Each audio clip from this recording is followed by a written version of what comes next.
저는 40이 넘도록 시집을 못 갔죠. 처음엔 어머니도 그러려니 하셨어요.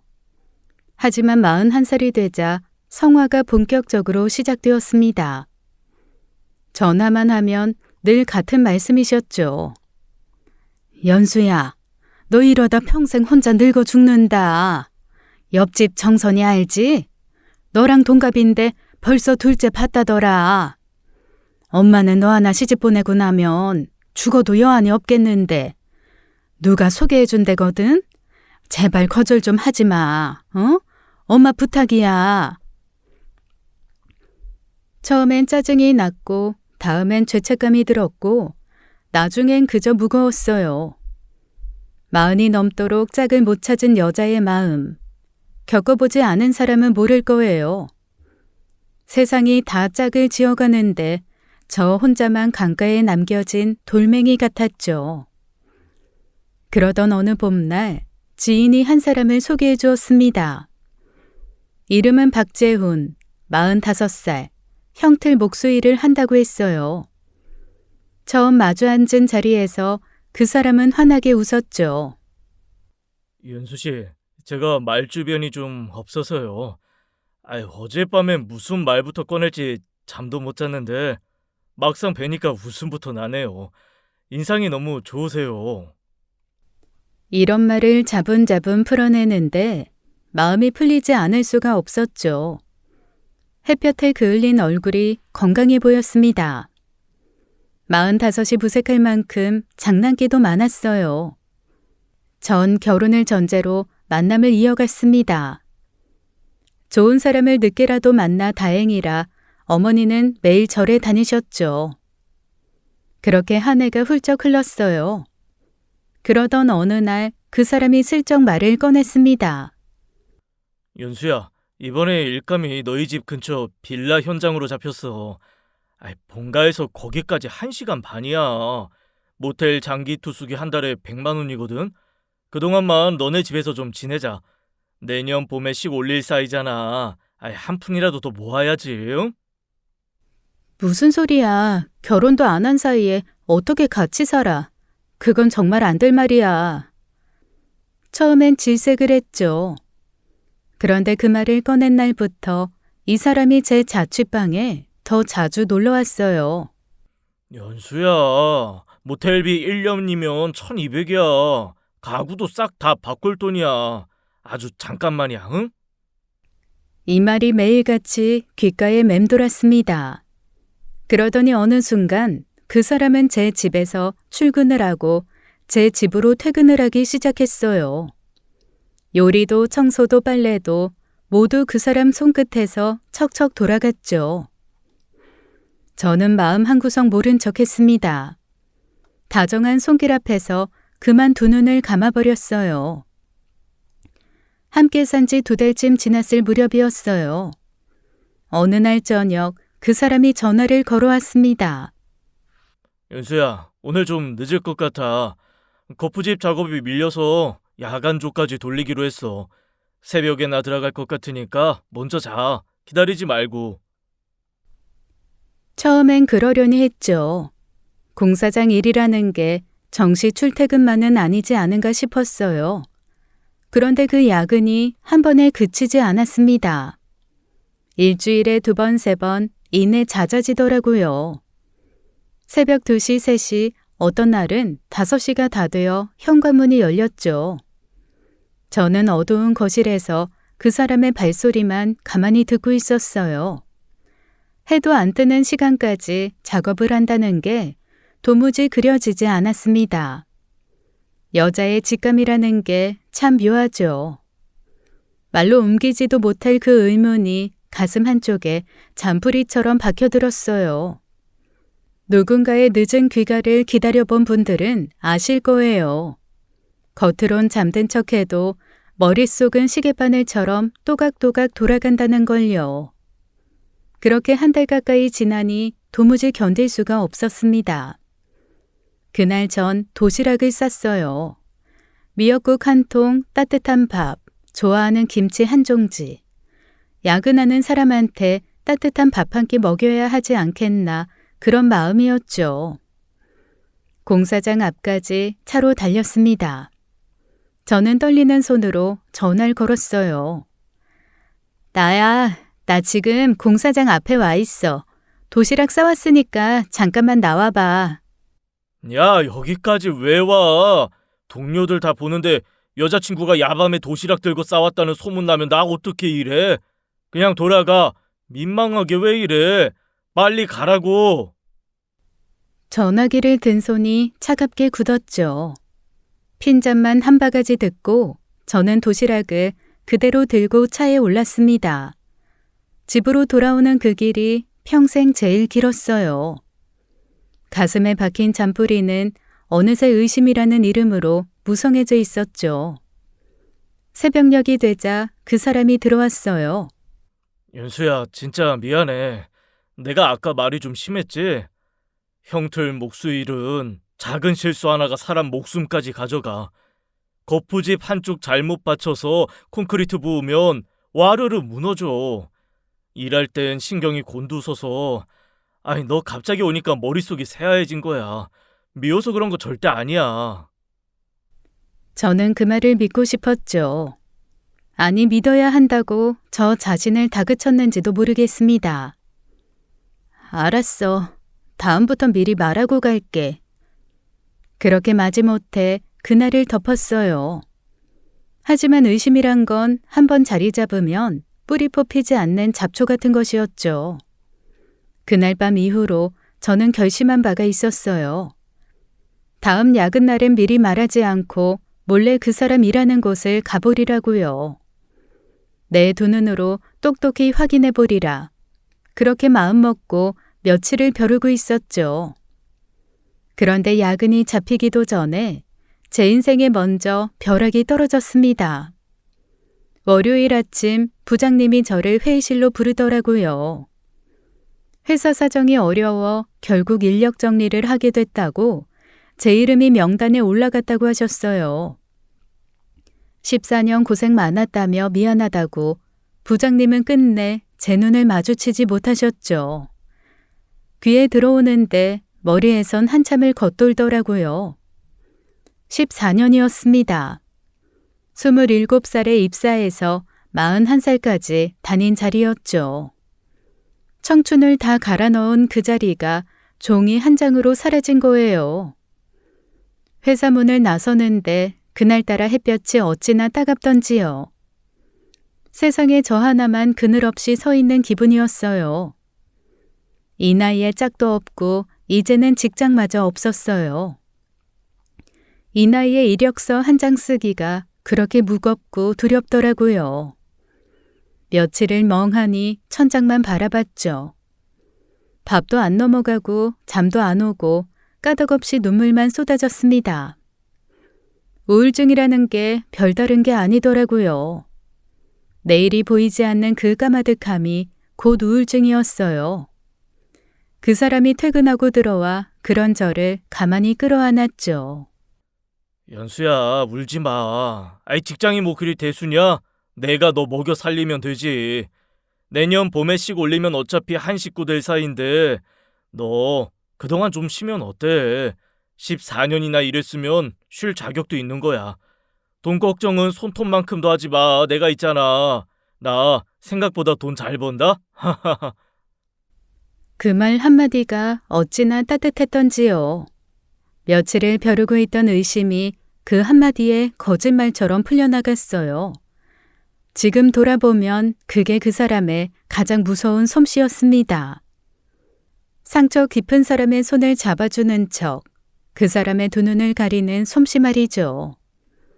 그렇게 며칠을 그 사람 품에서 위로받으며 보냈어요. 직장은 잃었어도 사람 하나는 잘 만났구나 싶었죠. 그러던 어느 날 오후였습니다. 거실 의자 위에 그 사람 잠바가 아무렇게나 걸쳐져 있었어요. 옷을 걸어두려고 집어들었는데 흙먼지가 손바닥에 한 줌이 묻어났죠. 그날따라 시간도 많고 마음도 헛헛해서 그냥 빨아두자 싶었습니다. 세탁기에 넣기 전 주머니를 한번 털어봤어요. 오른쪽 주머니에서 꼬깃꼬깃 접힌 종이 한 장이 잡혔죠. 펼쳐보는데 가슴 한쪽이 쿵 하고 내려앉더라고요. 레스토랑 영수증이었습니다. 그 사람 일하는 공사장과 차로 40분은 떨어진 동네였어요. 2인 식사, 스테이크, 와인, 디저트까지. 영수증 위쪽 날짜를 보는데 손가락이 떨려서 글씨가 흔들렸죠. 지난 화요일 저녁이었습니다. 그 사람이 새벽 3시에 들어왔던 그날이었어요. 거푸집 작업이 밀려 야간 쪽까지 돌린다던 바로 그날이었죠. 영수증 한 장을 손에 쥐고 거실 한가운데에 멍하니 서 있었습니다. 마음 한쪽에 잠재워둔 잡초가 사납게 다시 고개를 들더라고요. 해질 무렵까지 부글부글 끓다가 현관문 열리는 소리가 나기 무섭게 영수증을 들이밀었어요. 이거 뭐야? 이 영수증 뭐냐고. 화요일 저녁이잖아.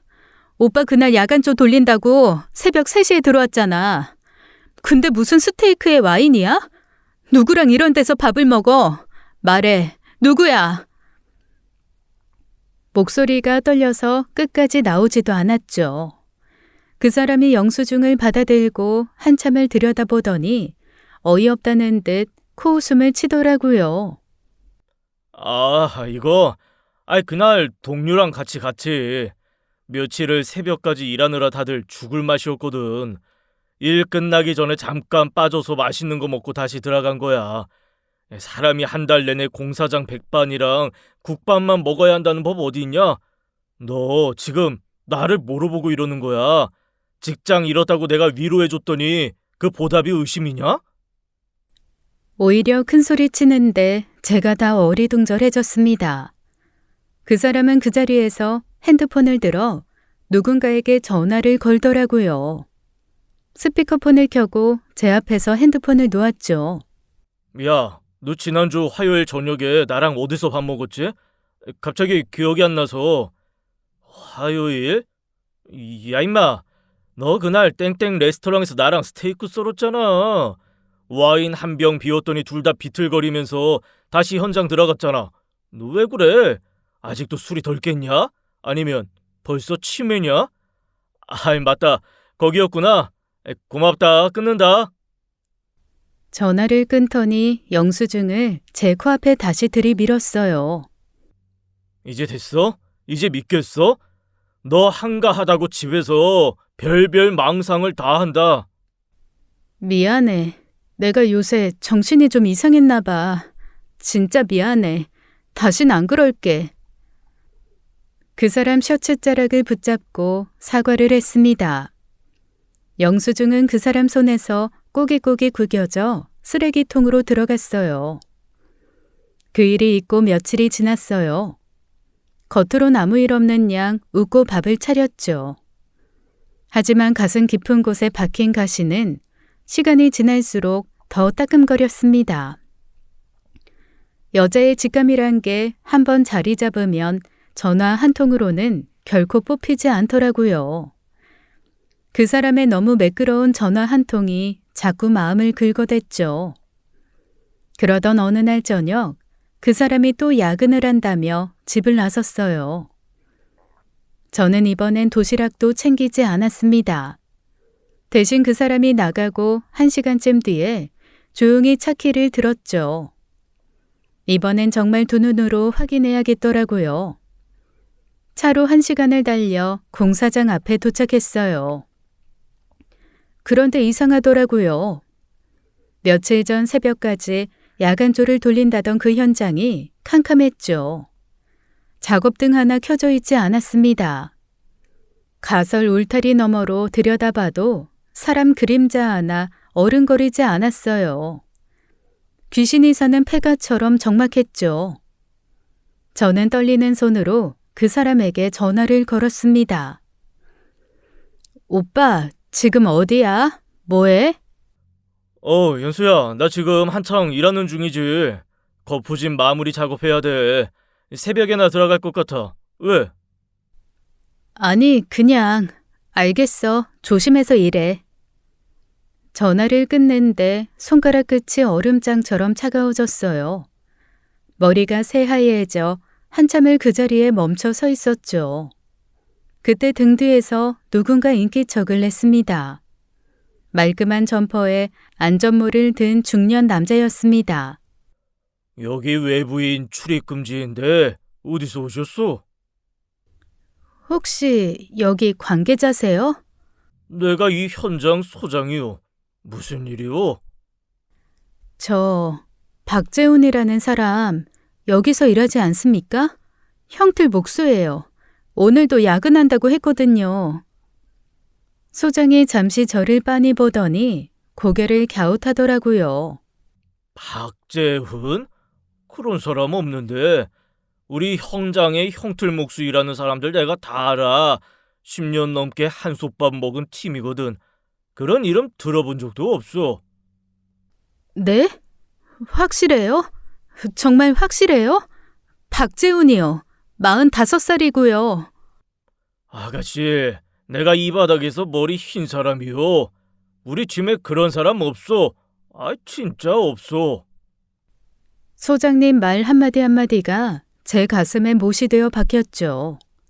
확실하다는 두 글자가 살얼음판 같던 제 믿음을 와장창 깨버렸습니다. 저는 인사도 못하고 그 자리를 돌아 나왔어요. 그 사람은 지금 이 순간도 어디선가 다른 짓을 하고 있는 거였죠. 집으로 돌아오는 길은 끝없이 추락하는 기분이었어요. 집에 돌아오는 길 내내 머릿속에선 한 가지 생각만 돌고 돌았어요. 지금 들어가서 따져 물으면 어떻게 될까? 그 사람은 또 매끄러운 거짓말 한 토막을 꺼내 저를 미친 여자로 만들 거였습니다. 영수증을 들이밀어도 동료를 갖다 댄 사람이죠. 이번엔 또 어떤 카드를 꺼낼지 뻔하더라고요. 따져선 안 된다. 먼저 증거부터 잡아야 한다. 이대로 당하고 끝낼 수는 없다는 결심이 그제야 또렷이 차올랐죠. 새벽 2시쯤 그 사람이 들어왔습니다. 저는 잠든 척 누워 있었어요. 그 사람은 늘 하던 대로 옆자리에 누워 금세 코를 골았죠. 숨소리가 깊어진 걸 확인하고 저는 슬그머니 일어났습니다. 거실 테이블 위에 그 사람 핸드폰이 놓여 있더라고요. 화면을 켜니 패턴 잠금이 걸려 있었죠. 저는 침대 옆으로 다가가 잠든 엄지손가락을 핸드폰에 살짝 갖다 댔어요. 찰칵, 잠금이 풀리는 그 소리가 어찌나 크게 들리던지요. 심장이 갈비뼈를 때리는 소리가 같이 들리더라고요. 거실로 돌아와 떨리는 손으로 카톡을 열었습니다. 스피커폰으로 통화했던 그 사람이 상위에 떡하니 박혀 있었죠. 대화창을 누르는데 손가락이 제 것이 아닌 것 같았어요. 화면을 내리는 순간 저는 숨이 멎는 줄 알았습니다. 야, 그 여자 또 의심하면 너 화요일에 나랑 땡땡 레스토랑에서 스테이크 먹었다고 해. 까먹지 마. 한 번 더 의심하거든. 그땐 거푸집 사고 동료 병문안 갔다고 둘러대. 그것도 외워도. 야, 불쌍하다 그 여자. 40 넘었는데 너 같은 놈이랑 동거를 하냐. 적당히 놀아주고 버려. 걱정 마라. 좀만 더 즐기다 적당할 때 차버리면 돼. 직장 잘렸으니 매달릴 곳도 나뿐이 없을걸? 아주 내년에 결혼해준다니까 좋아 죽더라. 멍청한 년. 야, 저러니 지금까지 시집을 못 갔지. 하여튼 너도 참 개새끼다. 적당히 해, 적당히. 내가 뭘 어쨌다고. 좋다고 받아주는 여자랑 좀 즐긴 게 죄냐? 카톡 한 줄 한 줄이 칼이 되어 가슴팍을 베고 지나가더라고요. 세상에 이런 인간이 있다고는 어디서 들어본 적도 없었죠. 저 살갗에서 짐승의 비린내가 풍기는 것 같았어요. 저는 떨리는 손으로 제 핸드폰을 꺼냈습니다.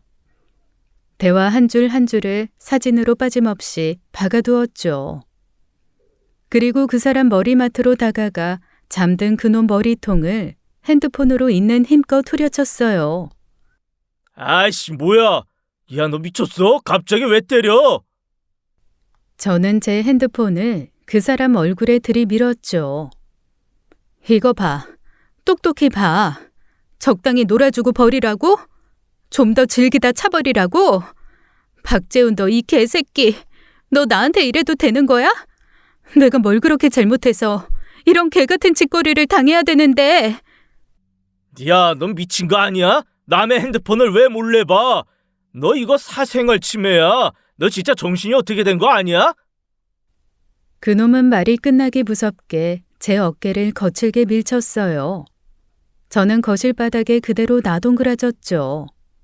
그 사람은 옷가지 몇 개를 챙겨 뒤도 안 돌아보고 집을 박차고 나갔습니다. 그날 이후로 전화는 받지 않고 문자에도 답이 없었어요. 마치 처음부터 그런 사람이 없었던 것처럼 제 인생에서 깨끗이 사라져버렸죠.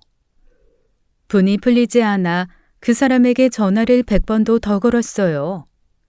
문자, 카톡, 메시지란 메시지엔 다 욕을 박아 보냈죠. 그러나 그쪽에선 깊은 우물처럼 답이 없었습니다. 며칠을 미친 사람처럼 매달리다 문득 한 사람이 떠올랐어요.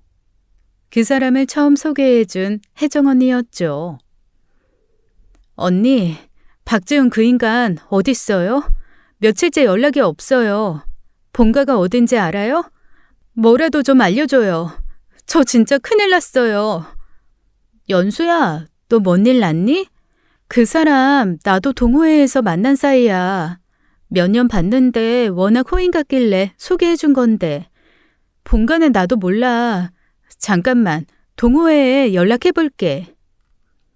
1시간 뒤 언니의 답은 절망 그 자체였습니다. 연수야, 동호회에 물어봐도 그 사람이랑 연락이 안 된다더라. 단톡방에서도 며칠째 잠수래. 너 진짜 뭔 일 있는 거야? 저는 차마 당했다는 사실을 말도 못했습니다. 그렇게 일주일이 흘러도 그 사람은 흔적조차 잡히지 않았어요. 저는 그 사람이 흘렸던 말들을 끌어모으기 시작했죠. 작년 가을 그놈 어머니 생신에 홍삼 한 박스를 보내드린 적이 있었습니다. 주문 내역을 뒤지니 그 사람 본가 주소가 고스란히 남아 있었어요. 저는 그 길로 차에 올랐죠. 1시간 반을 달려 낡은 복도식 아파트 앞에 섰습니다. 배를 누르자 한참 만에 누군가 빼꼼 문을 열더라고요. 60대 후반쯤 돼 보이는 아줌마였어요. 저 혹시 박재훈 씨 어머님 되시죠? 제가 결혼할 사이인데요. 그 사람이 며칠째 연락이. 누구? 뭐 박재훈? 결혼할 사이? 그런 사람 여기 안 살아요. 아가씨 잘못 찾아왔어. 빨리 가요. 빨리 가라니까. 문틈이 좁아지더니 쾅 하고 코앞에서 닫혀버렸어요. 복도엔 그 쾅 소리만 한참을 울리고 있었죠. 엘리베이터를 향해 한 걸음을 떼는데 발이 떨어지지 않더라고요. 문이 닫히던 그 아줌마의 눈빛이 너무 단호해서 오히려 수상했어요.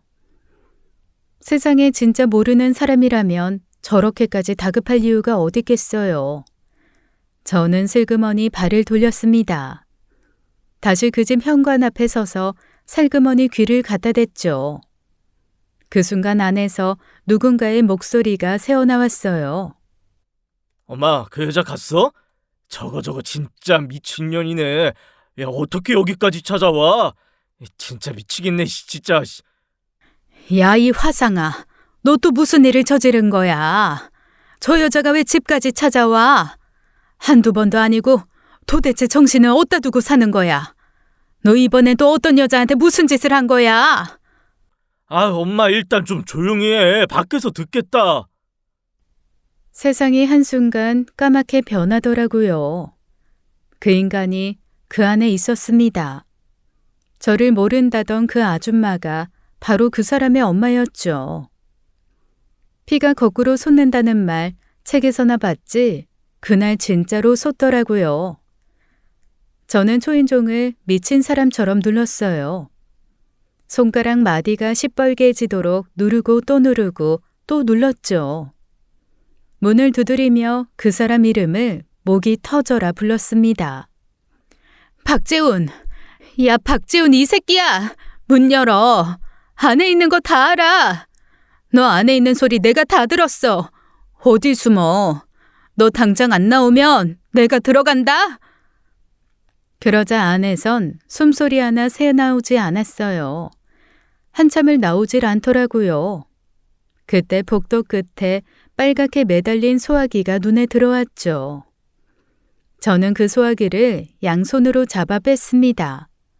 저도 눈이 돌아서 일부러 30분쯤 기다렸어요. 그리고 옆에 있던 비상벨을 손바닥으로 힘껏 후려쳤어요.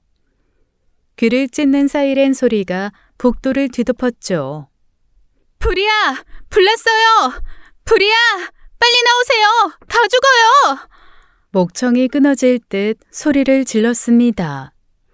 소화기를 어깨에 둘러매고 그 집 문 앞에 떡 버티고 섰어요. 한참 만에 안에서 다급한 발소리가 다다닥 들리더라고요. 아줌마가 슬리퍼 한 짝 끌면서 황급히 문을 열어 젖혔죠.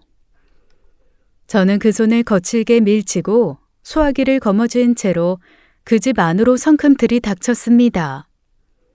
거실 한쪽 소파 뒤에 그 인간이 떡하니 서 있었죠. 저와 눈이 마주치자 그 사람은 자리에서 벌떡 뛰어 일어났습니다. 야, 너 진짜 미쳤구나. 어디 남의 집까지 막 들어와. 너 진짜 끝까지 가보자는 거지? 야, 이거 주거 침입이야. 너 알아? 경찰 부른다 진짜. 어디 한번 깜빵 가봐라. 이게 어디 와서 행패야? 빨리 못 나가? 빨리 나가지 못해? 야, 너 빨리 경찰 불러. 이 미친년 빨리 경찰서로 끌고 가게. 두 모자가 합창하듯 저에게 고함을 질러댔죠. 저는 그 자리에서 한참을 가만히 서 있었어요. 이 사람들 입에서 나오는 말 한마디 한마디가 정말 이 세상 사람이 하는 말이 맞나 싶더라고요. 저는 손에 들린 소화기를 거실 한복판에 천천히 내려놓았습니다. 박재훈, 너 나한테 작정하고 한 짓이지? 나 갖고 노는 게 그렇게 재밌었어? 사람 인생 가지고 장난쳐서 너 뭐가 그렇게 즐거웠어? 말해. 똑바로 내 눈 보고 말해, 이 새끼야. 목소리가 떨려 나왔지만 끝까지 눈은 떼지 않았죠. 그 인간은 한참을 저를 보더니 입꼬리를 한쪽만 슬쩍 올리더라고요. 가지고 놀았다고? 야, 솔직히 너도 좋았잖아. 같이 살면서 밥 차려주고 빨래개주고 그게 다 너 좋으라고 한 짓이지 누가 강요했냐? 지가 좋다고 받아놓고 이제 와서 무슨... 우린 이제 끝난 거야. 어차피 헤어질 사이였어. 그러니까 빨리 꺼져. 가서 네 살 길이나 찾아, 이 등신년아. 너도 좋았잖아. 그 글자가 제 머릿속에서 우레처럼 굴렀어요. 여자 인생을 그렇게 쉽게 입에 올리는 인간을 어떻게 사람이라고 부르겠어요. 저는 천천히 소화기를 다시 집어들었습니다. 안전핀을 뽑고 손잡이를 걸어주었죠. 좋았다고? 그래, 그럼 이거 한번 받아라, 이 새끼야! 콱! 하얀 분말이 그 인간 얼굴을 향해 쏟아졌어요. 아이씨, 야, 너 미쳤어? 내 눈, 야, 그만! 아이씨!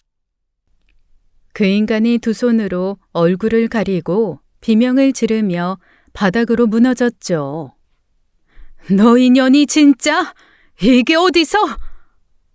아줌마가 두 손을 들고 저한테 달려드는데 저는 망설이지 않았습니다. 소화기 노즐을 그 면상에 그대로 들이대고 한 번 더 콱 눌렀어요. 분말이 거실 천장까지 솟구쳐 온 집안이 새하얀 안개로 뒤덮였죠. 소파도 텔레비전도 벽지도 가족 사진도 다 분말로 묻어버렸습니다. 손잡이를 끝까지 눌렀는데 어느 순간 푸식 소리만 나고 더는 나오지 않더라고요. 저는 소화기를 거실 바닥에 쾅 집어 던졌어요. 분말 속에서 두 모자가 콜록거리며 굴러다녔죠. 그래, 헤어져 준다. 너 같은 새끼한테는 헤어져 주는 것도 너무 아까워. 잘 살아라, 이 쓰레기야. 분말투성이 거실을 등지고 저는 휘청거리며 복도로 걸어 나왔어요. 문이 콱 닫히는 그 소리가 가슴 한쪽을 시원하게 긁어주더라고요. 그런데 복도에 또 누군가 서 있었죠. 옆집에 사는 50대 후반쯤의 아줌마였습니다.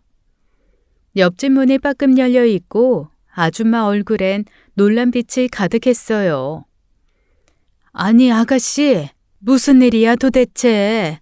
안에서 무슨 비명의 난리에 다친 데는 없어? 저는 흐트러진 머리를 손으로 한번 쓸어 넘기며 애써 침착하게 말했죠. 걱정 안 하셔도 돼요. 그냥 남녀가 만났다가 헤어지는 일이에요. 별일 아니에요. 시끄럽게 해서 죄송합니다. 남녀가 헤어져? 아가씨 지금 뭔 소리야? 저 집 아들 장가 간 지 10년이 넘었는데 무슨 이별이고 만남이야? 애가 둘이나 있는 집이라고. 아가씨 잘못 알고 있는 거 아니야?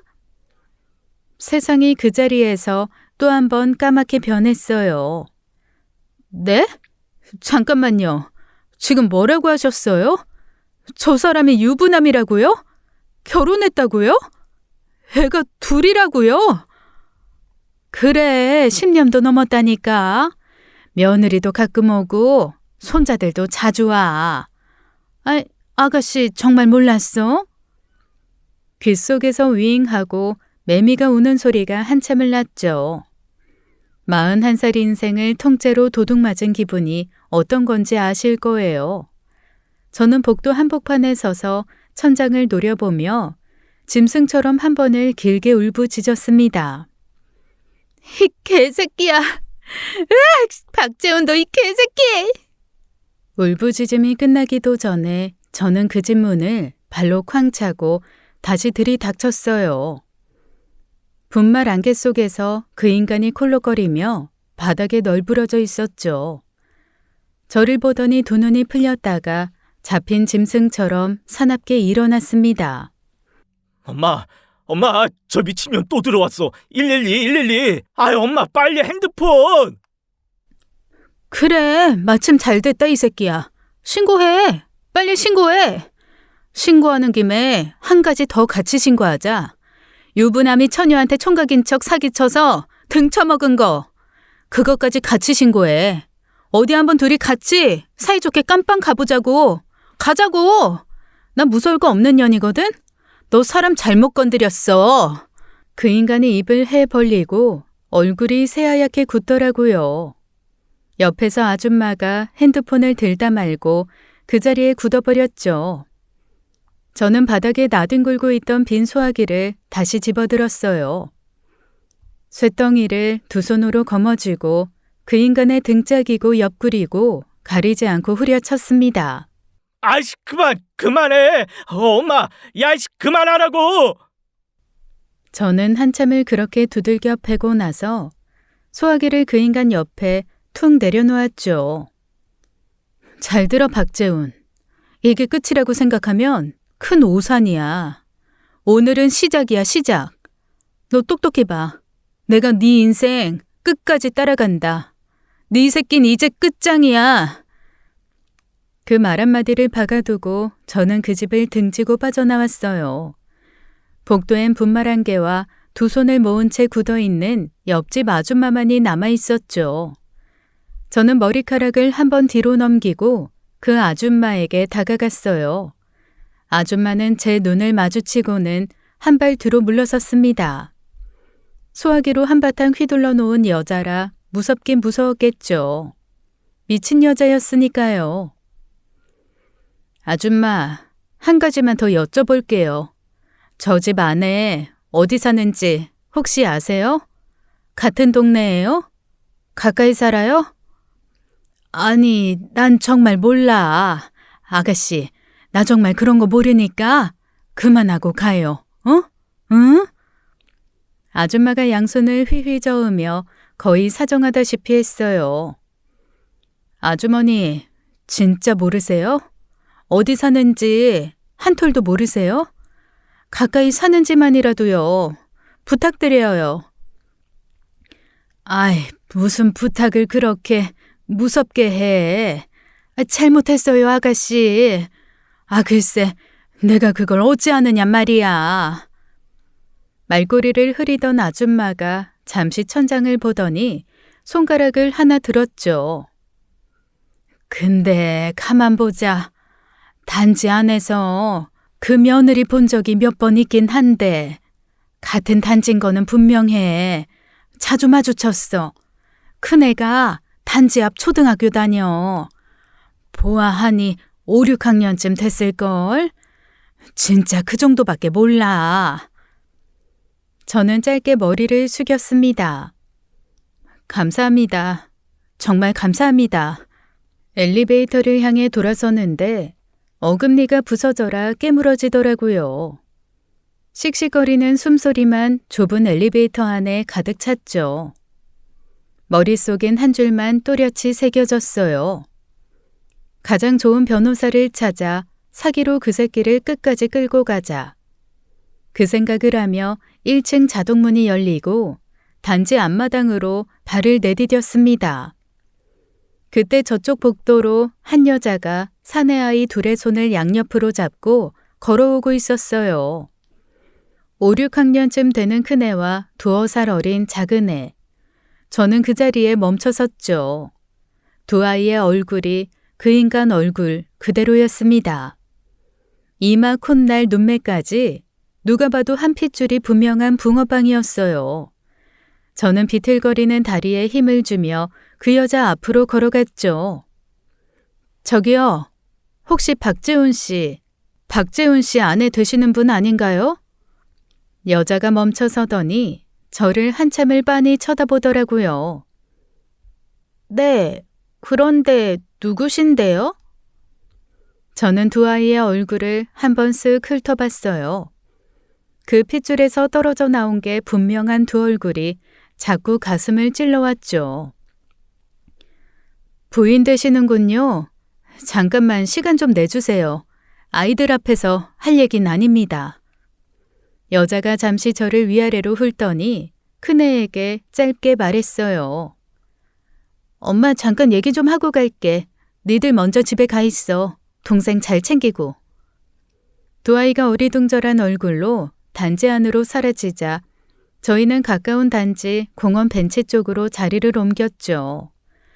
저는 마음을 다잡고 이 여자가 견딜 수 있는 한도 안에서 모든 걸 얘기했습니다. 지인 소개로 만난 일, 1년을 사귀고 결혼 얘기까지 오간 일, 함께 살림을 차린 일, 야근, 거짓말, 카톡 캡처, 옆집 아줌마 입에서 듣고서야 유부남이라는 걸 안 일까지요. 그런데 이 여자가 미간 하나 꿈쩍하지 않더라고요. 벤치 등받이에 한쪽 팔을 척 걸치고 다리를 꼬고 앉아 저를 빤히 쳐다보았죠. 그래서요? 그래서 여긴 왜 찾아오셨어요? 저는 잠시 제 귀를 의심했어요. 그래서요? 그래서라뇨. 남편이 이런 짓을 저질렀어요. 처녀를 1년 동안 농락하고 살림까지 차렸어요. 지금 듣고도 한 점 놀라지 않으시네요. 그게 더 이상하지 않아요? 그쪽이 더 이상한데요? 남편이 유부남인 거 알았으면 조용히 헤어지면 될 일을 어디 감히 우리 집까지 찾아와서 행패를 부려요?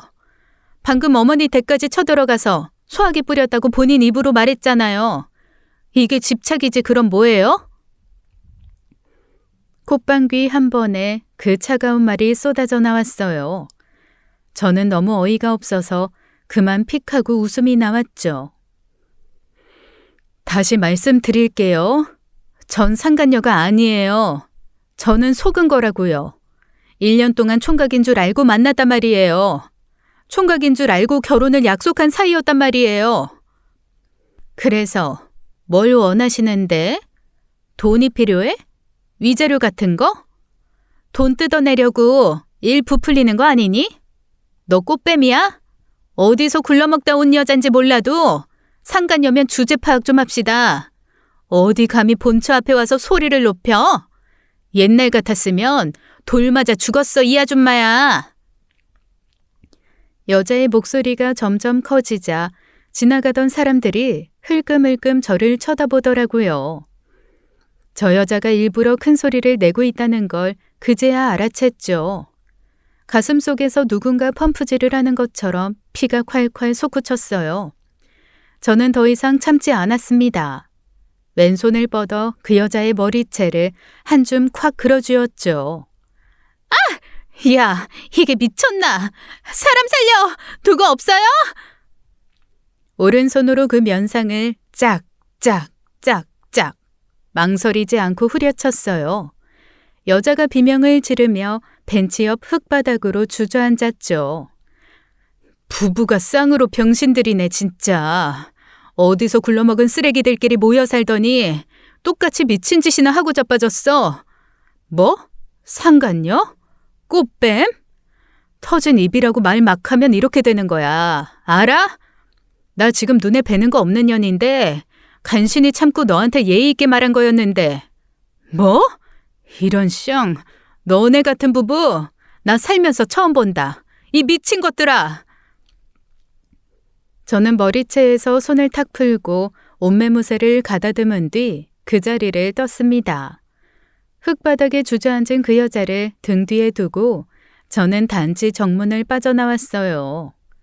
손바닥이 화끈거리고 이새로 뜨거운 숨이 새나오더라고요. 차에 올라타자마자 핸드폰으로 검색창을 두드렸죠. 기혼남 사기 결혼 빙자, 위자료 청구 잘하는 변호사. 당장 갈 수 있는 가까운 사무소를 찾아 시동을 걸었습니다. 41살이 되도록 변호사 사무실 문턱은 처음 밟아봤어요. 사무실 가죽 소파에 앉아 카톡 캡처와 그동안 보낸 카드 명세서를 변호사 앞에 쭉 늘어놓았죠. 변호사가 한참을 꼼꼼히 살펴보더니 안경을 한번 축혀 올렸습니다. 정황이 비교적 명확하네요. 혼인 빙자에 의한 기만 행위, 거기다 통신 기록까지 확보되어 있고요.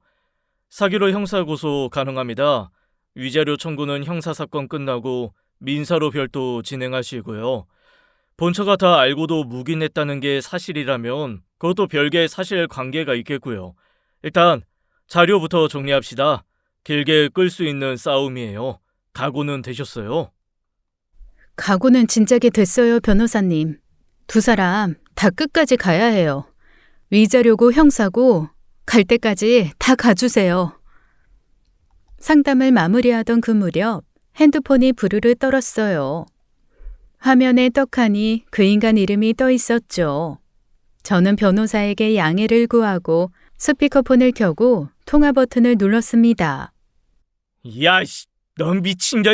너 진짜 끝장이야. 나 지금 갈비뼈 부러진 것 같아. 머리도 깨지고 눈도 안 보여 진짜. 너 이거 폭행상해야. 나 너 고소할 거야. 진단서 끊어서 너 깜빵 보낸다. 너 내 와이프 머리채까지 잡았다며? 너 진짜 인생 끝이야, 알아? 선처 없어, 이 미친년아. 저는 그 고함을 끝까지 다 들었어요. 침을 한번 꿀꺽 삼키고 차분히 입을 열었죠. 박재훈, 마침 잘 걸렸다. 나 지금 변호사 앞이야. 너 사기죄로 형사고소장 들어간다. 위자료 민사도 따로 들어가고. 너도 고소하든 말든 마음대로 해. 어디 한번 끝까지 가보자고. 누가 먼저 무릎 꿇는지, 누가 먼저 인생 끝나는지 한번 똑똑히 보자고. 그거 아냐? 난 잃을 게 없는 년이야. 너 사람 잘못 건드렸어. 저는 통화 종료 버튼을 꾹 눌렀습니다. 손가락 하나 떨리지 않더라고요. 그날 밤 저는 침대에 누워 천장만 바라봤어요. 분노가 잠을 쫓아내고 잠이 분노를 부추기는 그런 밤이었죠. 다음 날 아침 일찍 핸드폰이 울렸습니다. 혜정언니였어요. 연수야, 내가 어제부터 동호회 사람들한테 박재훈 얘기를 수소문하고 다녔거든? 그러니까 옛날에 동호회 나간 사람 한 명이 너한테 꼭 할 말이 있다고 연락이 왔어. 그것도 아주 중요한 말이라고. 지금 시간 좀 낼 수 있겠니? 저는 망설이지 않고 옷을 갈아입었죠. 언니가 잡아준 자리는 시내의 작고 조용한 찻집이었어요. 언니 옆에는 40 후반쯤 돼 보이는 단아한 인상의 남자가 앉아 있더라고요. 이름은 강민호. 그 인간과 동호회에서 가장 친했던 사람이라고 했죠. 찻잔을 내려놓는 손이 살짝 떨리는 게 보였습니다. 윤수 씨, 늦게라도 이 자리 만든 거 너무 죄송합니다. 어제 혜정 씨가 동호회 단톡에 박재훈 얘기를 묻길래 그놈이 결국 일을 치고야 말았구나 싶었습니다. 사실 저는 그놈이 언젠간 사고 칠 것 같아서 동호회를 끄는 사람이거든요. 2년 전쯤 일인데 한번 들으실 수 있겠습니까? 들으시면 마음이 안 좋으실 텐데. 저는 천천히 고개를 끄덕였죠. 이미 마음 한구석은 한참 전에 무너졌으니 그 위에 한 짐 더 얻는 게 무슨 큰일이겠어요. 재훈이랑은 동호회 끝나고 자주 술을 마셨어요. 2년 전 그날 그 미친놈이 술이 들어가니까 이상한 소리를 꺼내더라고요. 자기 아내랑 부부 동반으로 다른 부부랑 잠자리를 바꿔보는 그런 모임을 하고 싶다고요. 처음엔 농담인 줄 알았어요. 그런데 정색을 하고 진심으로 얘기하는 거예요. 자기 아내한테 몇 달째 설득 중인데 안 넘어온다고요. 저는 그 자리에서 술잔을 내려놨습니다. 그게 사람이 할 소리예요. 저는 입을 한번 꾹 다물었어요.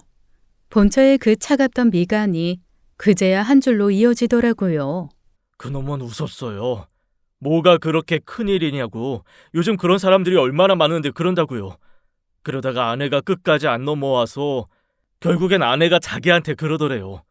그럴 거면 차라리 밖에 나가서 다른 여자 만나고 오라고. 단 들키지만 말라고. 자기는 그건 죽어도 못하니까. 그 얘기를 듣는 순간 그 부부 둘 다 사람이 아니구나 싶었죠. 저는 그 길로 동호회 발 끊었습니다. 미친 또라이들 같았거든요. 마음평생 별별 얘기를 다 들어봤어요. 그래도 그 자리에서 들은 그 이야기가 제 인생 들은 이야기 중 가장 더러웠죠. 연수야, 진짜 미안해. 내가 동호회 들어간 게 1년이 채 안 됐거든. 민호 씨 나가시고 한참 뒤야. 이런 일이 있었던 것도 까맣게 몰랐어. 그 미친놈이 유부남인 거 철저하게 숨겼거든. 호인으로만 봐서 너한테 소개해준 거야. 진짜 내가 죽을 죄를 지었다. 어쩜 좋니? 정말 미안해. 언니 잘못 아니에요. 언니도 깜빡 속은 거잖아요. 민호 씨, 정말 감사합니다. 저 이놈, 그리고 저 부부까지 끝까지 갈 거예요. 사기 고소장 들어갔고 위자료 청구도 준비 중이에요. 필요하시면 진술서 써드리겠습니다. 법정에 증인 출석 요청 들어와도 나가고요. 도울 수 있는 건 다 도와드릴게요. 저런 인간은 사회에서 한 번은 톡톡히 대가를 치러야 합니다. 저는 깊이 머리를 숙였죠. 이 싸움이 더는 혼자만의 싸움이 아니구나 싶었어요. 다음 날 아침 일찍 전 그 부부 아파트 단지에 차를 세웠습니다. 운전석에 깊숙이 몸을 묻고 모자를 푹 눌렀었죠. 복수라는 건 신기하더라고요. 한번 결심하고 나면 떨리던 손도 차갑게 식어버리죠. 9시쯤 단지 정문에서 그 여자가 모습을 드러냈어요. 깔끔한 정장 차림에 가죽 가방을 들고 또각또각 걷더라고요. 저는 적당한 거리를 두고 그 여자를 따라갔죠. 여자는 두 정거장을 가서 어느 5층짜리 사무실 건물 안으로 들어갔습니다. 간판 사진을 한 장 찍고 회사 이름도 따로 메모해 두었어요. 그 다음 날엔 같은 자리에서 그 인간을 기다렸죠. 그 인간은 차로 출근하더라고요. 저는 차 뒤를 슬쩍 따라붙어 강 건너 어느 작은 인테리어 회사 주차장까지 따라갔습니다. 목수 노릇한다더니 사실은 그 회사 사무직이었나 보더라고요. 이렇게 두 회사를 확보하는데 꼬박 이틀이 걸렸어요. 저는 손에 든 사진과 메모지를 한참 들여다봤어요. 두 사람을 한번 흔들어줘야겠다 싶었죠. 며칠 뒤 저녁 그 부부차가 단지 정문을 빠져나왔습니다. 뒷자리엔 큰애와 작은애가 앉아 있었어요. 부부는 시내 어느 분위기 좋은 패밀리 레스토랑 앞에 차를 세웠죠. 웃으며 아이들 손을 잡고 들어가는 모습이 진짜 멀쩡한 가족 같더라고요. 저런 평온한 가면을 깰 사람이 지금 이 세상에 저밖에 없겠더라고요. 저는 문을 밀고 들어가 그 가족 자리로 똑바로 걸어갔습니다. 저와 눈이 마주친 그 인간 얼굴이 그 자리에서 굳어버렸죠. 옆에 앉은 그 여자도 포크를 든 손이 그대로 멈추더라고요. 야, 너 미쳤어? 여기가 어디라고 나타나? 야, 씨, 일단 나가서 얘기하자. 왜? 여기서 해도 되는 얘기인데. 아줌마, 애들이 같이 듣게 해도 되죠? 뭐 문제 있겠어요? 어차피 전 이거 애들한테도 다 알려줄 생각이거든요.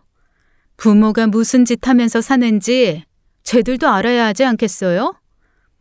그 말에 여자 얼굴이 백지장처럼 새하얘졌어요. 큰애가 영문도 모른 채 엄마와 아빠 사이를 번갈아 쳐다보았죠. 야, 너 미쳤어? 진짜, 씨. 야, 일단 나와, 빨리! 그 인간이 제 팔을 거칠게 잡아 끌고 식당 밖으로 거의 끌다시피 데리고 나갔습니다. 문이 닫히기 무섭게 그 인간은 목소리를 잔뜩 깔고 속삭였어요. 내가 너 고소 안 할게. 진단서도 다 찢을게. 너도 고소 취하해. 다시는 우리 집 앞에 얼씬도 하지 마, 어? 그냥 없었던 일로 하자, 어? 저는 그 얼굴을 정면으로 보고 천천히 미소를 지었죠. 안타깝게도 박재훈 씨, 나는 고소할 거예요. 너 다니는 회사도 알고 저 아줌마 회사도 다 알아. 네가 한 짓은 빠짐없이 다 떠벌릴 거고. 너 정말 사람 잘못 건드렸어. 알아? 나 뒤가 없는 여잔데 이제 너 어쩌냐? 어? 그때 마침 그 여자도 식당 문을 박차고 나왔습니다. 저는 여자 얼굴을 정면으로 보고 마지막 패를 천천히 꺼냈어요. 나 동호회 강민호 씨한테서 다 들었어. 남편이 부부 잠자리 바꾸자고 당신 설득한 거. 근데 당신이 끝까지 거절하더니 결국 바깥에서 여자 만나고 오라고 보낸 거. 참 두 사람 더럽게도 사네. 역하다, 역해. 부부가 쌍으로 가지가지 하면서 산다. 그 인간 입이 해 벌어졌고 그 여자는 한 발 휘청거렸죠. 앞으로 재밌을 거야. 니들 인생 아주 판타지하게 만들어줄게. 내가 니들 인생 끝까지 따라붙을 거야. 오늘은 그 말 하려고 왔어. 그럼. 저는 짧게 인사를 남기고 그 자리를 떠나려 돌아섰습니다. 야, 잠깐만. 돈 줄게. 얼마면 돼? 잠깐만요. 우리 얘기 좀 해요. 그래, 돈 줄게요. 네? 네? 두 부부가 제게 헐레벌떡 달려나왔어요. 저는 천천히 돌아섰죠. 돈? 돈 필요 없어. 내가 너네 돈 받겠다고 이 짓 하는 줄 알아? 내가 원하는 건 하나야. 니들이 지옥에 떨어지는 거. 왼손으로 그 인간 뺨을, 오른손으로 그 여자 뺨을 한 대씩 후려쳤습니다. 두 사람이 그대로 굳어있는 사이 저는 차에 올라 시동을 걸었어요. 다음 날 아침 저는 노트북 앞에 앉았어요. 차분히 두 회사 홈페이지에 들어가 회사 메일을 찾았죠. 먼저 그 인간 회사부터 글을 한 편 정성스럽게 써내려갔습니다. 지금까지 있었던 모든 일과 그 인간이 어떤 인간인지를요. 같은 글을 그 여자 회사 메일에도 한 편 옮겨 보냈죠. 본처가 남편의 외도를 묵인했다는 진술까지 한 줄도 빠짐없이 덧붙였어요. 전송 버튼을 누르는데 손가락 끝에 짜릿한 감각이 다 돌더라고요.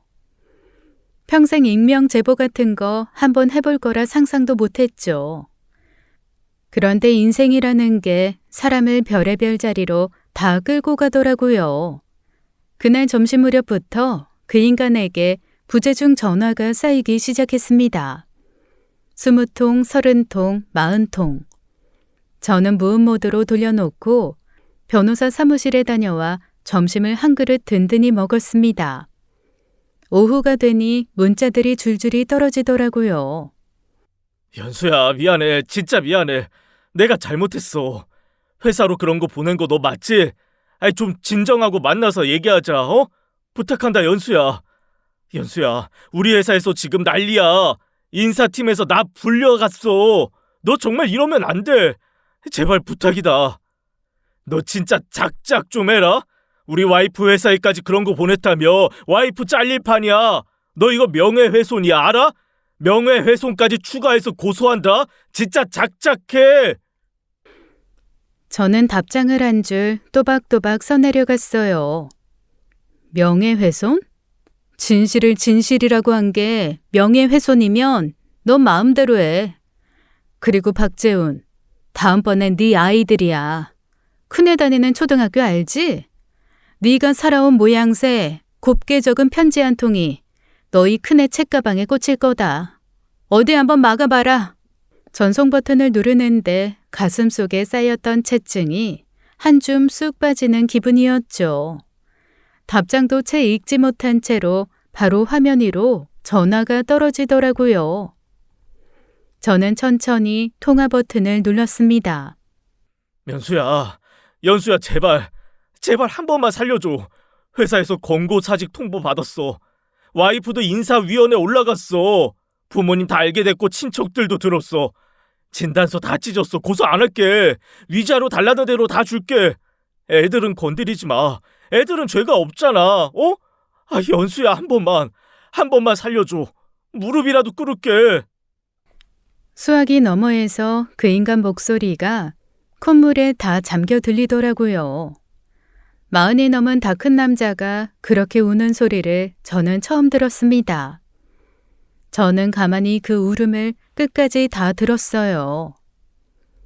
박재훈, 잘 들어. 애들 죄 없다는 거 나도 알아. 그래도 그 애들이 너 같은 아버지를 두고 자라는 것보다는 진실을 한 번이라도 듣고 자라는 게 나아. 그게 그 애들 인생에 더 보탬이 될 거야. 너 이제부터 지옥에서 살아봐. 회사에서, 동네에서, 친척들 사이에서 매일 한 발씩 가라앉아봐. 그게 네가 1년 동안 나한테 한 짓에 비하면 손톱만도 못한 거니까. 연수야, 한 번만 좀. 저는 통화 종료 버튼을 꾹 눌렀어요. 수신 차단 메뉴를 찾아 그 이름 옆 동그라미를 까맣게 칠해두었죠.